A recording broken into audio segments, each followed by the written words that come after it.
I might not want to do something at first, but God's going to use me for that. God's going to pull me out of my comfort zone, and God's going to use me for His plan, not for my plan.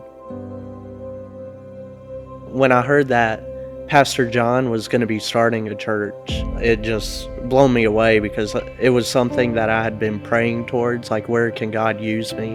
And it was a step that I was wanting to take.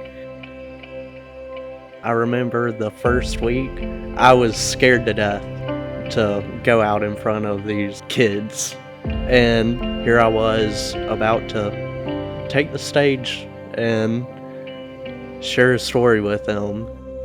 These were a bunch of kids who were intrigued in hearing what you had to say, whether you said it right or not.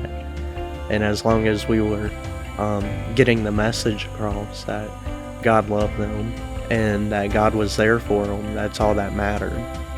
Because God was there for me when I was scared to death doing that. Just like He was there for them when they're sitting there watching me.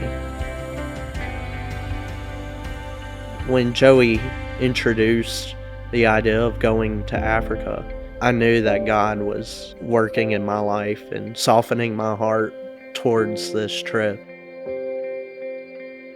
I began to realize that God was calling me to serve in the mission field. Just as I was teaching those kids in Camp Renovate that God loved them and God was with them, it began to impact the way I saw the people in Ghana, that God loved them and God was longing to be with them. I basically had my whole life planned out. Like, I just had to start checking off the boxes.